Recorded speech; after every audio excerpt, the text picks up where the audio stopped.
Après ce nouvel atterrissage qu'on a fait le 22 mai et cette réintégration qu'on a vu, la question qui se pose, c'est, est-ce qu'on repart en bas ou est-ce qu'on poursuit à la hausse, quoi? C'est vrai qu'on a une saisonnalité qui est globalement, historiquement, positive jusqu'à mi-juillet à peu près et après on a le mois d'août et le mois de septembre qui sont en général très, très négatifs. Bon évidemment, les performances passées ne présagent pas des performances, futures, mais souvent on voit qu'il y a une certaine cyclicité dans les performances et c'est vrai qu'on est assez proche finalement d'une période qui est plus négative que ce qu'on a vécu là, au au 2e trimestre, de l'année Est-ce que ça va tant bouger que ça pendant l'été? J'en suis pas certain. et ça techniquement c'est, ça peut se mesurer également parce que alors je suis en 4 heures actuellement et on voit qu'en 4 heures la tendance est plutôt baissière. On a un bear flag qui s'était dessiné et qui a eu, une première tentative de cassure pour repartir tout en haut, une deuxième tentative de cassure hier, au moment où on a eu les annonces des, PMI. Attends, c'est le PMI? Des services?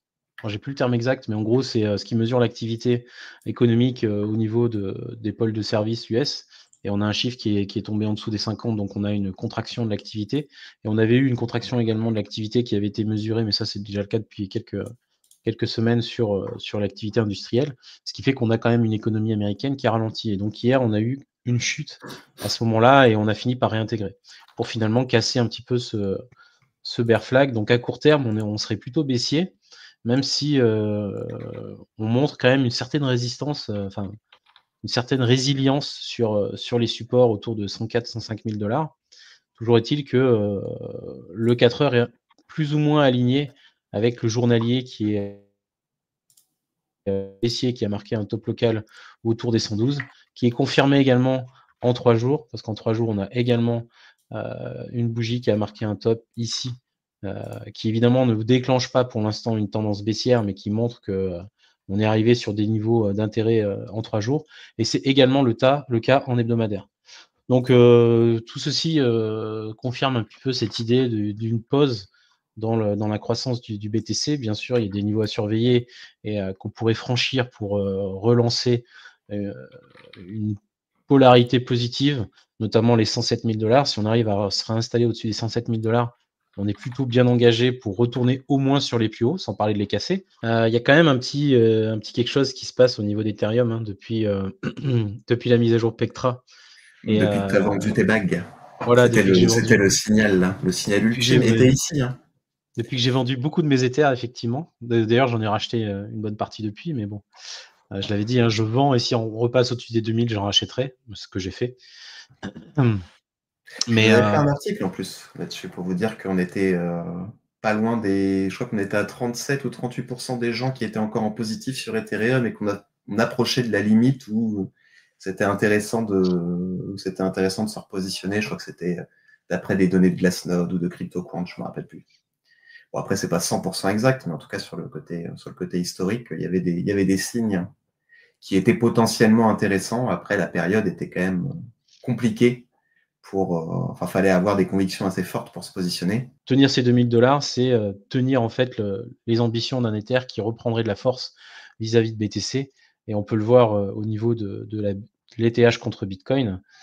Certes, on n'a pour l'instant pas confirmé de retournement. Néanmoins, on a quand même un bon signal. Alors, on verra comment clôture la semaine, mais on a la moyenne mobile 20 qui commence à être franchie.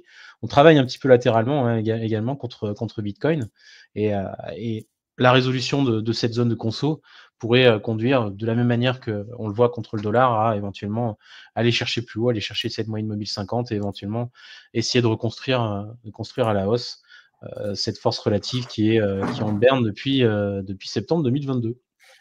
Ouais, et puis là, il y a eu pas mal de news quand même plutôt intéressantes, hein, plutôt intéressantes. Là, si on fait un petit état des lieux de ce qu'on a eu, on a eu quoi? On a eu quelques changements annoncés dans l'Ethereum Foundation sur son organisation. Donc, on a longtemps critiqué la fondation Ethereum parce que déjà, elle vendait des ETH pour se financer, elle vendait des Ethers pour se financer. Là, depuis quelques temps, ils commencent à utiliser AV et différents protocoles de finance décentralisée pour mettre leurs Ethers en collatéral et emprunter des stablecoins. Waouh, il a fallu attendre 5 ans pour qu'ils fassent ça. Bon, mieux vaut tard que jamais, comme on dit, mais la vache, ça fait déjà depuis très longtemps que certaines personnes disent qu'il faudrait que la fondation Ethereum s'implique davantage dans l'écosystème. Alors, est-ce que c'était une volonté ou pas? Enfin, j'imagine que c'était une volonté. Ils se sont dit, on va laisser l'écosystème se développer, on ne veut pas être impliqué. Est-ce que quand ils voient comment Bitcoin a réussi sans avoir de créateur, on va dire, identifié et sans avoir de besoin marketing pour que Bitcoin se développe, peut-être qu'ils se sont dit, bah, nous, on veut faire la même chose. Bon, dans ce cas-là, pourquoi avoir fait une fondation? Ça, je ne sais pas, mais en tout cas. Et puis, on a eu aussi quand même l'approbation, enfin, la validation que le staking n'était pas considéré comme enfin, qu'il n'y avait pas besoin d'enregistrement pour faire du staking. Donc ça, c'est pas mal pour les plateformes d'échange crypto. Donc la SEC qui a annoncé ça, que ça ne relève pas d'une offre de titre, donc ce n'est pas des securities, les ETH stakés ou les crypto stakés. Donc j'imagine que ça rassure un bon nombre d'institutionnels et que ça rassure aussi pas mal de plateformes d'exchange ou d'autres sociétés qui font du staking, qui proposent du staking à leur clientèle. Ça, on en parlait depuis longtemps, hein, du fait que ça pouvait être un moyen pour les ETF d'attirer des capitaux, le fait que le staking soit entre guillemets légalisé. Pour ceux qui veulent aller sur Hyperliquid, je vous conseille de regarder le dernier podcast que j'ai fait avec Pacher, encore sur Hyperliquid. Ça, franchement, je me suis pas du tout exposé à Hyperliquid, mais je m'intéressais par curiosité. C'est quand même très intéressant. Et surtout, moi, là où ça peut être intéressant pour ceux qui veulent s'y intéresser, c'est que le nombre d'adresses actives sur Hyperliquid est quand même assez faible, hein, sur Hyper-EVM, pardon. Donc Hyperliquid, il y a Hyperliquid, le DEX, PERP, où vous allez trader, etc. Et à côté, ils ont aussi Hyper-EVM, qui est un L2, on va dire, d'Ethereum.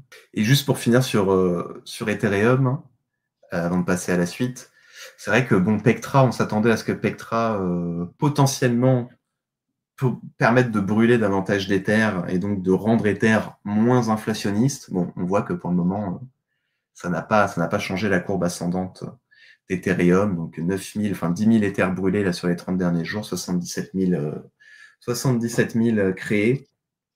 Du coup, le staking sur Ethereum permettrait tout juste de compenser cette inflation-là. Donc aussi intéressant, je pense, pour les personnes qui s'exposent aux ETF. Le fait que le staking soit live, ça permet de compenser l'inflation sur Ethereum actuelle, en tout cas. Parce que c'était quand même aussi une des narratives un peu d'Ethereum qu'on n'entend plus pour le moment, mais qui était si jamais le réseau est assez utilisé, Ethereum devient déflationniste, et donc c'est encore plus rare que Bitcoin. Donc on est encore sur mieux que de l'or numérique. Mais bon, on n'y est pas encore. Je sais pas si ça va revenir, ce côté déflationniste, hein, parce qu'il va vraiment falloir utiliser la chaîne vraiment, vraiment beaucoup maintenant pour qu'on retrouve ce côté-là. Je vais vous partager l'article qui va sortir sur Cryptost. Et donc, article rédigé par Vincent sur les trésoreries en Bitcoin et Ethereum, et même de manière générale en crypto, parce qu'il n'y a pas que des trésoreries en Bitcoin et Ethereum, on a de plus en plus de trésoreries en Sol aussi. Ripple aussi, j'ai vu pas mal d'annonces passer. Bon, les plus grosses cryptos, quoi. On n'a pas encore de trésorerie en hype, mais un jour, ça arrivera peut-être. Et donc, Vincent réfléchit un petit peu sur pourquoi est-ce que c'est tant la mode que ça en ce moment et quels risques ça fait peser sur le marché. On en discutait avant. Moi, je pense qu'on est rentré dans une période où on se rapproche de plus en plus d'une bulle autour de ça. Alors la bulle, est-ce qu'elle est prête à exploser? J'en suis pas certain, parce qu'on n'est qu'au début, donc il y a encore un peu de marge pour moi. Mais d'ici les prochains mois, prochaines années, si on continue à ce rythme-là, c'est possible que ça pose quelques problèmes. Il y avait d'ailleurs la banque Standard Chartered qui avait fait un article qui disait que si le BTC repasse sous les 90 000 $, alors la moitié des trésoreries Bitcoin pourraient être liquidées. Ensuite, qu'est-ce qu'on a aussi? Les metrics concernant les recherches. Les recherches Google.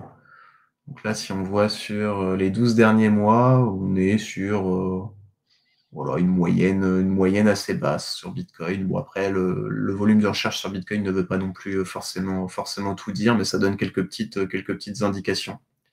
en tout cas, si les gens restent et continuent de s'intéresser à Bitcoin ou pas.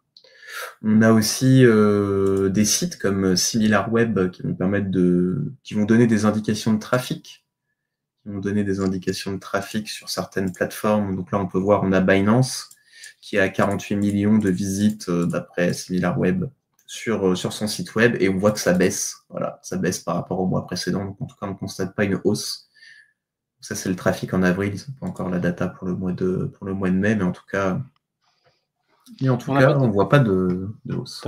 Circle lève 1 milliard de dollars et 34 millions d'actions, et je crois que de base, il était d'abord question, c'est ça, de 24 millions d'actions comprises entre 24 et 36 dollars, et qu'ils ont levé 34 millions à 31 dollars. Donc ils ont levé largement plus que ce qui était prévu. Donc il y a un réel intérêt autour des stablecoins, mais c'est clair. Enfin, pour moi, s'il y a bien un truc, et qui est peut-être pas très grand public, d'ailleurs, mais c'est là où il y a peut-être quand même un coup à jouer, c'est la DeFi. Je pense que ça va revenir. C'est obligé que la DeFi, c'est là pour rester. Les stablecoins sont là pour rester. Quand on voit les datas sur Artemis, là, ils ont sorti encore un truc sur les stablecoins. Bah, on est au plus haut. Hein. Stablecoin supply, là en mai, on est à 238 milliards. Le nombre d'adresses actives, on est à 35 millions en mai d'adresses actives. Enfin, on voit que tous les indicateurs sur les stablecoins sont en hausse. Tout le monde lance son stablecoin. Bon, pas en Europe, parce qu'évidemment, toujours à l'ouest. Mais en tout cas, même si je pense que ça va arriver au fur et à mesure. En tout cas, il y a un réel intérêt. Alors, est-ce que je valoriserais Circle à autant de monde? À autant, je ne suis pas certain. Déjà, le fait que Cathie Wood avec ARK voulait acheter 150 millions d'actions, pour moi, c'est un peu un red flag. Quand on voit ce qu'elle a fait avec Coinbase, je crois qu'elle a perdu. Enfin, elle a fait n'importe quoi. Elle a acheté au top, vendu au bottom. Je crois que ça a été un peu n'importe quoi avec Coinbase. Donc, il y a peut-être une survalorisation. Il y avait BlackRock qui voulait acheter 10% aussi des actions qui voulait acheter 10% des actions de Circle. Ils veulent rentrer au capital. Mais moi, j'en achèterais des actions Circle, mais je vais attendre le bear market. Parce que Coinbase, j'avais pris une douloureuse, donc j'avais dû lisser mon prix d'entrée pendant tout le bear market. Au final, j'étais vachement gagnant, mais bon, ça fait mal quand même quand tu vois ton capital qui descend comme ça. Et donc Circle, j'en prendrais, mais j'en prendrais en 2026 ou quand ça se sera stabilisé, quoi.